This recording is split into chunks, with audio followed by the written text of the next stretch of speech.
सुरासम्पूर्णकलशं रुधिराप्लुतमेव च दधाना हस्तपद्माभ्यां कुसुमाण्डाशुवदस्तु मे। आप सभी भक्त प्रेमियों को मेरा प्यार भरा राधे राधे। आज इस वीडियो में नवरात्रि के चौथे नवरात्रि की चर्चा करेंगे और किस नाम से देवी का पूजन इस नवरात्रि में होता है, और विशेष बात हम इस में बताएंगे जिनके घरों में रोगों की समस्याएं बनी रहती हैं, आदि आदि व्यवस्थाएं रहती हैं, और वो चौथे नवरात्रि में किस तरीके से अपनी समस्याओं का समाधान कर सकते हैं, रोगों से मुक्त हो सकते हैं, आदि आदि। तो आइए हम लोग चर्चा करते हैं कुसमांडा माँ की, जो कि शक्ति के विषय में अपरंपार हैं। नवरात्रि के चौथे दिन देवी कुसमांडा के रूप में पूजी जाती हैं। अपनी मंद मुस्कान के कारण, हंसी के कारण अंड यानी ब्रह्मांड को उत्पन्न करने वाली है। आपको कुसमांडा कहा जाता है। इस देवी की 8 भुजाएं हैं, इसलिए अष्टभुजा कहलाई गई हैं, अष्टभुजा वाली कहलाई गई हैं। इनके 7 हाथों में क्रमश कमंडल, धनुष, बाण, कमल, पुष्प, अमृतपूर्ण कलश, चक्र तथा गदा है। 8वें हाथ में सभी सिद्धियों को, निधियों को, रिद्धि सिद्धियों को देने वाली जपमाला है। इसका मतलब एक और समझ लीजिए, जिसके हाथ में माला है वो कुछ भी प्राप्त कर सकता है।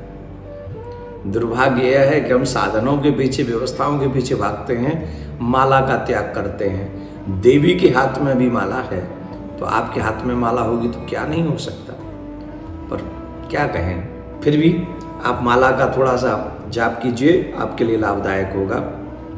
इस देवी का वाहन सिंह है और इन्हें कुमड़े की बलि प्रिय है। संस्कृत में कुमड़े को कुसमांड कहते हैं, इसीलिए यह देवी को कुसमांडा भी कहते हैं। इनका नाम ही है कुसमांडा। पौराणिक कथा के अनुसार जब सृष्टि नहीं थी, चारों तरफ अंधकार था, तब इसी देवी ने अपने हसत हास्य से ब्रह्मांड की रचना की थी। इसीलिए इसकी सृष्टि आदि स्वरूपा, ये जो है आदि स्वरूपा है, आदि शक्ति कही गई है। इस देवी का वास सूर्य मंडल के भीतर लोक में है। सूर्य लोक में रहने की शक्ति, क्षमता केवल इन्हीं में है। इसीलिए इनके शरीर की कांति भी बहुत सुंदर है, प्रभा युक्त है, दैदीप्यमान है। इनकी तेज से 10 दिशाएं, अलौकिक ब्रह्मांड की सभी वस्तुएं प्रकाशित होती हैं तेज से। इन्हीं के तेज से सब व्याप्त है, ऐसा माना गया है।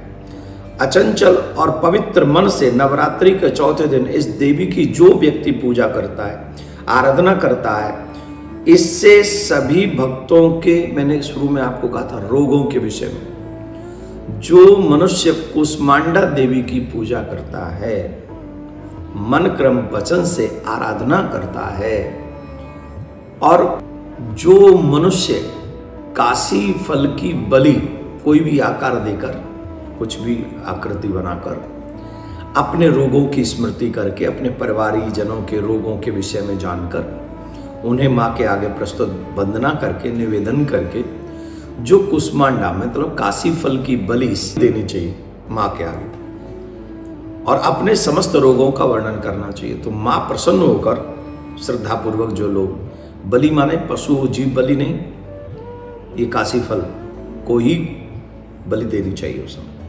तो आपके जितने भी रोग इत्यादि हैं वो सब नष्ट हो जाएंगे, इस बात को समझ लीजिए। व्याधियां मुक्त हो जाएंगी। इससे सुख, समृद्धि और उन्नति प्रदान करती है माँ। अतः इस देवी की उपासना में भक्तों को सदैव तत्पर रहना चाहिए।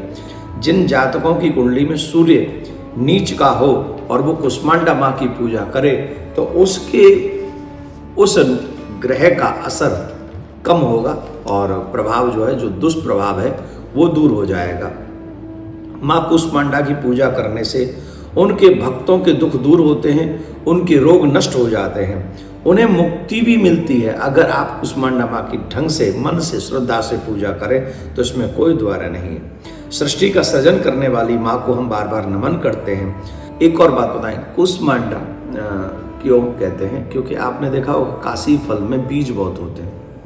कुसमांडा होता है जिसमें काफी संख्या में बीज होते हैं, जिससे नव जीवन की चेतना उत्पन्न होती है। मतलब अगर वो बीज अलग अलग बो दिए जाएं तो कितने काशी फल हो जाते हैं, उसी में से एक में से वो अनेक हो जाते हैं। वैसे ही मानव माँ ने सृष्टि की सृजन किया है, उन्हीं से उत्पन्न ये सृष्टि है और उन्हीं से तमाम जीव आत्मा चेतनाएं इस ब्रह्मांड में भ्रमण कर रही हैं। इसलिए कुसमांडा माँ की पूजा अवश्य करनी चाहिए, हृदय से करनी चाहिए। कुसमांडा माँ के मंत्र को अगर कोई जाप करना चाहे, वो वहाँ बैठकर कोई साधना करना चाहे तो वो मंत्र सुन ले, एम ह्रीम देव्यै नमः, एम ह्रीम देव्यै नमः। इस मंत्र का जाप करने से जितनी भी देर जाप करेंगी माँ प्रसन्न होंगी। माँ कुसमांडा को प्रिय भोग क्या है, ये सब चीजें सुन लेनी चाहिए। जो जिस रूप में जिस देवी को जो वस्तु पसंद है वही उनको चढ़ाना चाहिए। अलग अलग नहीं कि कुछ भी लिया दिया सब चढ़ा दिया, ऐसा नहीं। माँ कुसमांडा को प्रिय भोग है हलवा और दही, तो हलवा भी ढंग से बनाइए और दही में कुछ मीठा वाला डाल के बढ़िया माँ को भोग लगाइए, जिससे माँ आपके यहाँ प्रसन्न हो जाएंगी। माँ हलवा का भोग तो मोस्टली सभी माँओं को पसंद है, जागरणों में सब लोग लगाते हैं ना, वो चना और हलवा का भोग लगाते हैं, पूड़ी हलवा का है।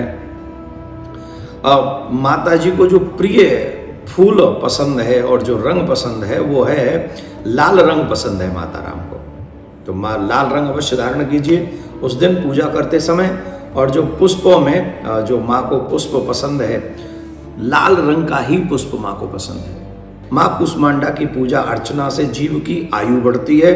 कुंडली में अगर बुध ग्रह सही नहीं है तो माता की पूजा करने से यह जो बुध ग्रह है यह इस पर भी थोड़ा शांति मिलती है, और वो बुध ग्रह जो नेगेटिव असर देने वाला होता है वो नहीं देता है।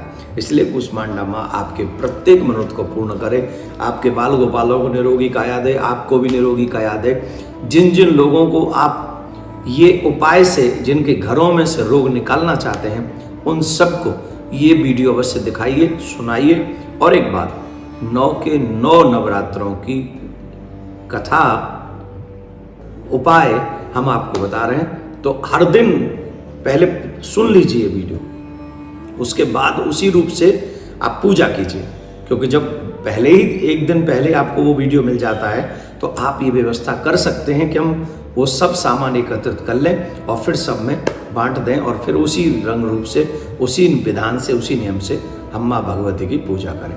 नवरात्रों की बहुत बहुत शुभकामनाएं आप सभी को। राधे राधे। सुरा संपूर्ण कलशम रुधिराप्लुमेव च दधाना हस्तपद्माभ्यां कुसमांडा शुभदस्तु मे।